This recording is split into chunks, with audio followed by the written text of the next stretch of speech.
नमस्कार, आप सभी का इस YouTube चैनल पे स्वागत है।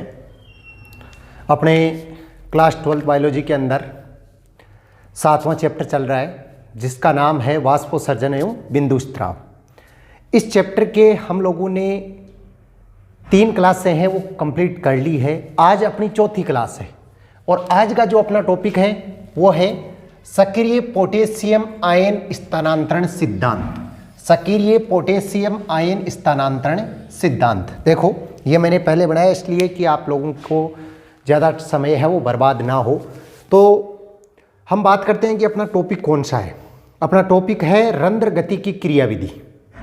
रंध्र गति की क्रियाविधि, रंध्र गति की क्रियाविधि है, उसके लिए 3 सिद्धांत दिए गए, 3 परिकल्पनाएं दी गई। तो इससे पहले हम लोगों ने मांस शर्करा परिकल्पना पहला पढ़ लिया, दूसरा स्टीवार्ड की परिकल्पना है वो कंप्लीट हम लोगों ने पढ़ ली। अब हम तीसरा पढ़ेंगे सक्रिय पोटेशियम आयन स्थानांतरण का सिद्धांत। तो देखो, सक्रिय पोटेशियम आयन स्थानांतरण का सिद्धांत क्या है, आज हम ये क्लास कंप्लीट कर लेंगे। देखो, सक्रिय पोटेशियम आयन स्थानांतरण का सिद्धांत किसको बोलते हैं? हम क्या पढ़ रहे हैं? रंध्र गति की क्रियाविधि। कहने का मतलब है रंध्र किस प्रकार से खुलता है और रंध्र किस प्रकार से बंद होता है, ये कंप्लीट प्रक्रिया हम लोग पढ़ रहे हैं। इसमें देखो, हमें मेन इंपॉर्टेंट चीज़ क्या देखनी है? हमें ये देखना है कि भाई नॉर्मल हमें पता है कि रंध्र कैसे खुलेंगे, कैसे बंद होंगे, सीधी भाषा में बोले। इससे पहले हमने 2 सिद्धांत पढ़े, उनमें से ज़्यादा इंपॉर्टेंट सिद्धांत यही है। ज़्यादा इंपॉर्टेंट कौन सा? ये। क्यों? क्योंकि जो पहले 2 सिद्धांत पढ़े वो सिद्धांत पूर्ण रूप से लागू नहीं हो पाए। ठीक है, वो सिद्धांत क्या हुए? पूर्ण रूप से लागू नहीं हो पाए। और ये सिद्धांत पूर्ण रूप से लागू हुआ, या हम ये कहें कि इस सिद्धांत को वैज्ञानिकों ने पूर्ण सहमति दी कि भाई ये सिद्धांत बिल्कुल सही है। किसमें? रंध्र के खुलने और बंद होने में बिल्कुल सही है। तो अब ये सिद्धांत है क्या, पहले ये देखते हैं। तो देखो, सक्रिय पोटेशियम आयन स्थानांतरण सिद्धांत है वो किसने दिया? जापान के 2 वैज्ञानिक थे, इमामुरा तथा फ्यूजिनिया। नाम याद रखना, जापान के 2 वैज्ञानिक इमामुरा तथा फ्यूजिनिया ने कब दिया था? 1959 को यह सिद्धांत है वो प्रतिपादित किया। ठीक है, यह सिद्धांत किसने दिया? इमामुरा तथा फ्यूजिनिया ने 1959 को। लेकिन उसके पश्चात लेविट ने उसको पूर्ण रूप से सत्यापित किया सन 1974 में। सबसे पहली बात तो अपने को यह याद रखनी है कि इमामुरा तथा फ्यूजिमिना ने सन 1959 में इस सिद्धांत का प्रतिपादन किया, लेकिन लेविट ने सन 1974 में इस सिद्धांत को पूर्ण रूप से लागू कर दिया। कंप्लीट इस सिद्धांत के बारे में बता दिया कि भाई ये सिद्धांत ये है। अब ये सिद्धांत है क्या? ये सिद्धांत, ये जो हमने इससे पहले वाले सिद्धांत पढ़े थे उसी से आगे का है। कैसे? हमने पहले क्या पढ़ा कि रंध्र कैसे बंद होते हैं और कैसे खुलते हैं। तो मेन इंपॉर्टेंट पॉइंट क्या था कि दिन के समय CO2 में क्या आ जाती है? कमी आ जाती है। तो दिन के समय जब CO2 में कमी आती है, ठीक है, तो pH मान क्या होता है? बढ़ जाता है। pH मान बढ़ता है तो द्वार कोशिकाओं के अंदर जो एंजाइम होता है, कौन सा? फास्फोरिलाइज एंजाइम, उसकी सक्रियता बढ़ जाती है। उसकी सक्रियता बढ़ती है तो रंध्र क्या होते हैं? खुल जाते हैं। अब इस सिद्धांत में क्या होता है कि दिन के समय, ध्यान से समझना, दिन के समय द्वार कोशिकाओं के अंदर मेलिक अम्ल, द्वार कोशिकाएं या रक्षक कोशिकाएं एक ही बात है, ये हमने पहले भी पढ़ चुका है कि द्वार कोशिकाएं, रक्षक कोशिकाएं क्या होती है कि जैसे ये है, ठीक है, तो ये बीच वाला रंध्र है, ये बाहर की तरफ, ये दोनों क्या है? द्वार कोशिकाएं या रक्षक कोशिकाएं। इनको हम क्या बोलते हैं? द्वार कोशिकाएं या रक्षक कोशिकाएं बोलते हैं। तो दिन के समय द्वार कोशिकाओं के अंदर एक अम्ल बनता है जिसको हम क्या बोलते हैं? मेलिक अम्ल। होता क्या है? मेलिक अम्ल किसको बोलते हैं? कि मतलब ये अम्ल क्या होता है कि फल होते हैं उनको खट्टा करने में सहायक होता है। जितने भी सजीव कोशिकाएं होती है उन सब के अंदर इस अम्ल का निर्माण होता है। ठीक है, मेलिक अम्ल होता क्या है कि जितने भी सजीव कोशिकाएं होती है उन सब के अंदर इसका निर्माण होता है। और मुख्य रूप से ये क्या होता है कि जैसे फल होते हैं उनको खट्टा करने के लिए किसका उपयोग किया जाता है? मेलिक अम्ल का उपयोग किया जाता है। तो जो द्वार कोशिकाएं होती है, ये द्वार कोशिकाएं ठीक है, ये क्या है, द्वार कोशिकाएं। इन द्वार कोशिकाओं में किसका निर्माण होता है, सबसे पहले इस मैलिक अम्ल का निर्माण होता है दिन के समय। ठीक है, दिन के समय जब प्रकाश होता है तो इस प्रकाश की उपस्थिति में इन द्वार कोशिकाओं में किसका निर्माण होता है, मैलिक अम्ल का निर्माण होता है। अब मैलिक अम्ल का निर्माण होता है, जैसे ही मैलिक अम्ल का इसके अंदर निर्माण होता है तो किसका निर्माण होगा, मेलेट और हाइड्रोजन आयन, दोनों याद रखना, मेलेट आयन और हाइड्रोजन आयन। मतलब जब इसके अंदर ये निर्माण हो जाएगा तो किसका निर्माण हो जाएगा, मैलिक अम्ल का निर्माण होगा, तो उसके साथ में मेलेट आयन और हाइड्रोजन आयन। ये मैलिक अम्ल किस में वियोजित हो जाएगा, मेलेट आयन और हाइड्रोजन आयन में बदल जाएगा। ठीक है, किस में बदल जाएगा, मेलेट आयन और हाइड्रोजन आयन के अंदर बदल जाएगा। जब ये मेलेट आयन और हाइड्रोजन आयन के अंदर बदल जाएगा, ठीक है, तो सहायक कोशिकाएं याद करना, इससे पहले वाली क्लास है उसमें मैंने बताया था कि ये रक्षक कोशिकाएं होती है, इनके चारों तरफ ये क्या पाई जाती है, सहायक कोशिकाएं। ये क्या पाई जाती है, सहायक कोशिकाएं। ये सहायक कोशिकाएं पोटेशियम आयन का निर्माण करती है। रक्षक कोशिकाओं के चारों तरफ जो कोशिकाएं पाई जाती है उसको क्या बोला जाता है, सहायक कोशिकाएं बोला जाता है। और ये सहायक कोशिकाएं किसका निर्माण करती है, पोटेशियम आयन का निर्माण करती है। तो देखो ये क्या करेगी, पोटेशियम आयन का निर्माण करेगी, और पोटेशियम आयन और ये दोनों मिलकर, मेलेट आयन और हाइड्रोजन आयन मिलकर किसका निर्माण करेंगे, पोटेशियम मेलेट का निर्माण करेंगे। दोबारा ध्यान से समझना, सबसे पहले इन द्वार कोशिकाओं में किसका निर्माण होगा, मेलेट का निर्माण होगा, मैलिक अम्ल का निर्माण होगा। किसका निर्माण होगा, मैलिक अम्ल का निर्माण होगा। द्वार कोशिकाएं उनके अंदर किसका निर्माण होगा, मैलिक अम्ल का निर्माण होगा। मैलिक अम्ल का निर्माण हो जाएगा। जब मैलिक अम्ल का निर्माण हो जाता है उसके पश्चात ये मैलिक अम्ल किस में बदल जाता है, मेलेट आयन और हाइड्रोजन आयन में बदल जाता है। जब ये मेलेट आयन और हाइड्रोजन आयन में बदल जाता है तो जो सहायक कोशिकाएं उनमें क्या उपस्थित है, पोटेशियम। ये पोटेशियम मेलेट आयन और हाइड्रोजन आयन मिलकर किसका निर्माण करेगा, पोटेशियम मेलेट का निर्माण करेगा। किसका निर्माण करेगा, पोटेशियम मेलेट का निर्माण करेगा। और जैसे ही पोटेशियम मेलेट का निर्माण होता है तो प्रासरण सांद्रता बढ़ जाती है, किन की, इन द्वार कोशिकाओं की।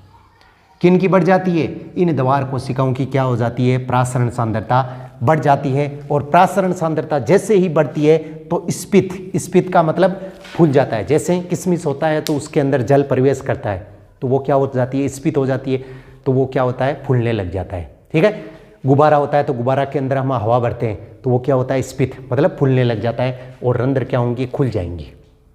समझ में आया होगा, नहीं आया है तो दोबारा ध्यान से समझना। सबसे ज़्यादा इंपॉर्टेंट टॉपिक है ये, इस चैप्टर के अंदर सबसे ज़्यादा महत्वपूर्ण अगर कोई टॉपिक है तो वो यही है, इसलिए ध्यान से समझना इसको। क्या होता है कि द्वार कोशिकाओं के अंदर एक साथ में पूरा वर्णन समझ लेना। सबसे पहले तो देखो सक्रिय पोटेशियम आयन स्थानांतरण सिद्धांत किसने दिया था, जापान के वैज्ञानिक थे इमामुरा तथा फ्यूजेनिया ने सन 1959 में दिया। इसका प्रतिपादन लेविट ने सन 1974 के अंदर किया। अब देखो है क्या, किस प्रकार से रंध्र खुलेंगे, केवल अभी ये समझ लेना किस प्रकार से रंध्र खुलेंगे। तो दिन के समय या प्रकाश की उपस्थिति में द्वार कोशिकाओं के अंदर मैलिक अम्ल का निर्माण होता है। दिन के समय द्वार कोशिकाओं में क्या होता है, मैलिक अम्ल का निर्माण होता है। और यह मैलिक अम्ल किस में बदलता है, मेलेट आयन और हाइड्रोजन आयन में। किस में बदल जाता है, मेलेट आयन और हाइड्रोजन आयन में। अब क्या होता है कि जो द्वार कोशिकाएं होती है उनकी जो सहायक कोशिकाएं होती है उसके अंदर पोटेशियम आयन पाया जाता है। तो ये पोटेशियम आयन, मेलेट आयन और हाइड्रोजन आयन ये तीनों मिलकर पोटेशियम मेलेट का निर्माण करते हैं। किसका निर्माण करते हैं, पोटेशियम मेलेट का निर्माण करते हैं। पोटेशियम मेलेट का निर्माण होता है तो प्रासरण सांद्रता क्या होती है, अपने आप बढ़ जाती है। जब पोटेशियम मेलेट का निर्माण होता है तो प्रासरण सांद्रता अपने आप ही बढ़ जाती है, जिसके कारण रंध्र है वो स्फीत मतलब फूल जाते हैं। और रंध्र फूलते हैं तो रंध्र क्या होता है, खुल जाता है। तो समझ में आ गया होगा। अब रंध्र बंद कैसे होते हैं, इसका उल्टा होगा। रंध्र बंद कैसे होंगे कि रात्रि के समय CO2 की सांद्रता बढ़ती है, मतलब दिन के समय तो CO2 में क्या आती है, कमी आती है। दिन के समय तो क्या होता है, CO2 में कमी आती है।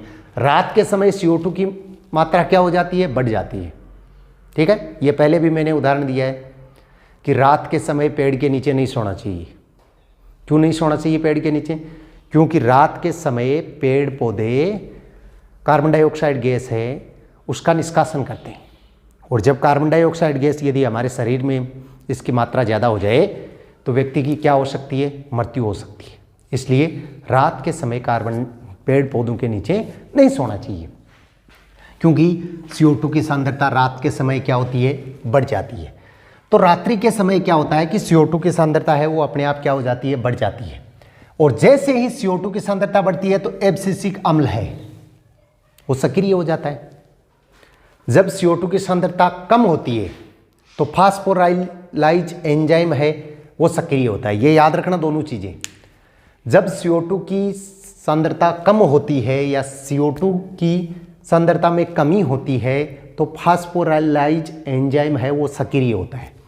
लेकिन जब CO2 की मात्रा में वृद्धि होती है तो एब्सिसिक अम्ल है वो क्या होता है, सक्रिय होता है। ये दोनों प्रश्न इंपॉर्टेंट है, एग्जाम के अंदर ये प्रश्न पूछा जा सकता है। कैसे? प्रश्न इस प्रकार से आ सकता है, सीधा सा प्रश्न पूछा जाता है कि जब CO2 की मात्रा में कमी होती है तब तो कौन सा एंजाइम सक्रिय होता है, फास्फोराइलाइज एंजाइम है वो सक्रिय होता है। लेकिन जब CO2 की सांद्रता में वृद्धि होती है तो क्या होता है, एब्सिसिक अम्ल है वो क्या हो जाता है, सक्रिय हो जाता है। तो एब्सिसिक अम्ल क्या हो गया, सक्रिय हो गया।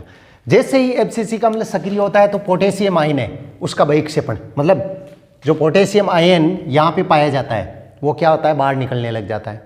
पोटेशियम आयन बाहर निकलता है तो उसके साथ में क्या निकल जाता है, जल भी क्या होता है, बाहर निकल जाता है। और कोशिकाएं सलत का मतलब गुब्बारे में जब हम हवा भरते हैं वो फूल जाता है और उसमें से जब हवा बाहर निकल जाती है तो वो क्या होता है, सलत हो जाता है, जिसके कारण रंध्र क्या होते हैं, बंद हो जाते हैं। तो समझ में आया होगा। देखो मतलब रंध्र है वो किस प्रकार से तो खुलते हैं और रंध्र है वो किस प्रकार से बंद होते हैं। ध्यान से सुनना कि रंध्र किस प्रकार से तो खुलेंगे और रंध्र है वो किस प्रकार से बंद होंगे। कैसे? सक्रिय पोटेशियम आयन स्थानांतरण का सिद्धांत सबसे ज़्यादा इंपॉर्टेंट है इस चैप्टर के अंदर। ये गांठ बांध लो कि सक्रिय पोटेशियम आयन स्थानांतरण का सिद्धांत इस चैप्टर के अंदर सबसे ज़्यादा इंपॉर्टेंट है। ठीक है, कैसे है? क्योंकि रंध्र का खुलना और बंद होने का सिद्धांत केवल यही सर्वमान्य है। इससे पहले जो दो सिद्धांत हमने पढ़े थे वो सर्वमान्य नहीं है, उनको मान्यता प्राप्त नहीं है। हम ये कहें कि वो अभी पूर्ण रूप से मान्य नहीं हुए, लेकिन ये सिद्धांत क्या है, पूर्ण रूप से लागू है। इसलिए इस सिद्धांत को अपने को अच्छी तरह से समझना है और अच्छी तरह से पढ़ना है क्या? सक्रिय पोटेशियम आयन स्थानांतरण का सिद्धांत किसने दिया? दो जापानी वैज्ञानिक इमामुर्रा तथा फ्यूजिनो ने। कब दिया? सन 1959 में। इसका प्रतिपादन किसने किया? लेविट ने। कब किया? 1974 में। अब इसका वर्णन। दिन के समय द्वार कोशिकाओं के अंदर मैलिक अम्ल का निर्माण होता है। दिन के समय द्वार कोशिकाओं के अंदर मैलिक अम्ल का निर्माण होता है जो मेलेट आयन और हाइड्रोजन आयन में बदल जाता है, जो मेलेट आयन और हाइड्रोजन आयन में बदल जाता है। सहायक कोशिकाओं में पोटेशियम आयन पाया जाता है। यह पोटेशियम आयन मेलेट आयन और हाइड्रोजन आयन के साथ में मिलकर, यह पोटेशियम आयन मेलेट आयन और हाइड्रोजन आयन के साथ में मिलकर पोटेशियम मेलेट का निर्माण करता है। किसका निर्माण करता है? पोटेशियम मेलेट का निर्माण करता है। पोटेशियम मेलेट का निर्माण होता है तो प्रासरण सांद्रता क्या होती है? बढ़ जाती है। और जब प्रासरण सांद्रता बढ़ती है तो कोशिकाएं क्या होती है? द्वार कोशिकाएं स्फीत हो जाती है, जिसके कारण रंध्र है वो खुल जाता है। और रात के समय क्या होता है? CO2 की सांद्रता में क्या होती है? वृद्धि होती है। रात के समय CO2 की सांद्रता में क्या होती है? वृद्धि होती है, जिसके कारण एब्सिसिक अम्ल क्या होता है? सक्रिय हो जाता है। और जैसे ही एब्सिसिक अम्ल सक्रिय होता है उसी समय पोटेशियम आयन का बहिर्गमन मतलब बाहर की तरफ निकलने लग जाता है। पोटेशियम आयन कहाँ चला जाता है? बाहर की तरफ निकलने लग जाता है। इस क्रिया को हम क्या बोलेंगे? बहिर्प्रासरण, जिसके कारण द्वार कोशिकाएं सलत मतलब वापिस स्फीत बाहर की तरफ जा रही है, सलत मतलब वापिस पास में आ जाती है, जिसके कारण रंध्र क्या हो जाएंगे? बंद हो जाएंगे। तो इस प्रकार से देखो, दिन के समय जब ये प्रक्रिया होगी संपन्न तो क्या होंगे, रंध्र खुलेंगे, और जैसे जैसे अंधेरा होगा, प्रकाश कम होगा, तो वापस क्या हो जाएंगे, ये रंध्र बंद हो जाएंगे। तो ये कंप्लीट प्रक्रिया संपन्न होती है। किस प्रकार से ये प्रक्रिया संपन्न होती है, अच्छी तरह से समझ में आया होगा ये टॉपिक आपके। इस चैप्टर का सबसे ज़्यादा इंपॉर्टेंट टॉपिक है अगर कोई, तो वो यही है, ठीक है। इस चैप्टर का सबसे ज़्यादा इंपॉर्टेंट टॉपिक कौन सा है, यही टॉपिक है कि सक्रिय पोटेशियम आयन स्थानांतरण का सिद्धांत क्या होता है। अब आप लोगों को क्या करना है कि इस चैप्टर के अंदर प्रकाश संश्लेषण है वो तो कंप्लीट हो चुका है। अब बिंदु स्त्राव और रस स्त्राव दो टॉपिक और हैं अपने। अभी देखो प्रकाश संश्लेषण में हमने क्या क्या पढ़ा। प्रकाश संश्लेषण, वाष्पोत्सर्जन, सॉरी तभी होगा, वाष्पोत्सर्जन टॉपिक है वो कंप्लीट हो चुका है अपने। अब बिंदु स्त्राव और रस स्त्राव है। सबसे पहले हमने ये पढ़ा कि वाष्पोत्सर्जन क्या है, कितने प्रकार का होता है, रंध्र पादपों में किस प्रकार पाए जाते हैं, पत्तियों की ऊपरी सतह, नीचे की सतह किस प्रकार से पाए जाते हैं, रंध्र की संरचना किस प्रकार की होती है, और सबसे इंपॉर्टेंट टॉपिक हमने पढ़ा कि रंध्र गति की क्रियाविधि, जिसके अंदर हमने 3 सिद्धांत पढ़े, और उन तीनों सिद्धांत में सबसे ज़्यादा इंपॉर्टेंट कोई सिद्धांत था तो वो कौन सा था, पोटेशियम, सक्रिय पोटेशियम आयन स्थानांतरण का सिद्धांत। ये सिद्धांत क्या है, सबसे ज़्यादा इंपॉर्टेंट है। अभी जो अपने जो क्लासें चल रही है, ये क्लासें अपनी चल रही है वो केवल और केवल जो नया सिलेबस आया है उसी पे डिपेंड है। इसके अंदर अब ये चैप्टर ज़्यादा बड़ा नहीं बचा है, अब ये चैप्टर है वो कंप्लीट होने वाला है, थोड़ा बहुत ये चैप्टर बचा है तो ये कंप्लीट हो जाएगा, नेक्स्ट क्लास के अंदर है वो कंप्लीट हो जाएगा, क्योंकि अभी 2 टॉपिक है, बिंदु स्त्राव और रस स्त्राव टॉपिक है, तो उन दोनों टॉपिकों को भी अपने कंप्लीट करना है, ठीक है। बायोलॉजी की क्लास है वो नियमित रूप से इस चैनल पे चल ही रही है, पता है आप लोगों को। अब आप लोगों को किस प्रकार से तैयारी करनी है, एग्ज़ाम की तैयारी किस प्रकार से करनी है, वो भी आपको इस चैनल के माध्यम से बताया जाएगा कि किस प्रकार से आप अपना अध्ययन है उसको आगे बढ़ाएं, किस प्रकार से अपना अध्ययन है उसको जारी रखें। तो ये कंप्लीट बातें हैं वो हमेशा होती रहती है, आगे भी इसी प्रकार से चलती रहेगी। आप लोग जो नियमित रूप से इस चैनल से जुड़े हुए हैं उनको मैं बोलना चाहूँगा कि वो एक बार इससे को क्या करें, चैनल को थोड़ा शेयर करें, जो भी वीडियोज़ हैं उनको शेयर करें, जिससे क्या होगा कि अपने ज़्यादा स्टूडेंट बढ़ेंगे, जितने ज़्यादा स्टूडेंट होंगे उतना ही अपने बेनिफिट मिलेगा अपने को, क्योंकि उसके वीडियो की क्वालिटी अपने आप बढ़ जाएगी। मैं भी कोशिश करूँगा कि अच्छे से अच्छे वीडियो हो, फिर भी मैं अभी हमेशा अपना वीडियो चलता है तो इसमें कोई डाउट नहीं है कि अपना वीडियो नहीं हो पाता है, तो हमेशा अपना वीडियो, चाहे अपने वीडियो कोई भी देखता है, कम देखते हैं या ज़्यादा देखते हैं, उससे अपने कोई फ़र्क नहीं पड़ने वाला। आप लोगों को सिलेबस करवाया जाएगा, चाहे मेरे 5 स्टूडेंट ही इस चैनल से जुड़े हुए हैं, लेकिन उन 5 को भी कंप्लीट सिलेबस करवाया जाएगा। तो ये अपने दिमाग में बिल्कुल भी ना रखें। कई बार ये पूछा जाता है कि चार्ज कितना है, तो बिल्कुल चार्ज नहीं है, बिल्कुल मुफ्त में आपको बायोलॉजी की क्लासें हैं वो दी जा रही है, बिल्कुल फ्री में आपको बायोलॉजी है वो पढ़ाई जा रही है। इसलिए ये निश्चित हो जाएं कि किसी भी प्रकार का आपको चार्ज है वो लागू नहीं है। आप लोग नियमित रूप से ये क्लासें लेते रहें और इन क्लासों का ज़्यादा से ज़्यादा फ़ायदा उठाइए। धन्यवाद। नेक्स्ट क्लास में मिलते हैं और ये अपना चैप्टर है वो कंप्लीट नेक्स्ट क्लास के अंदर करते हैं। धन्यवाद।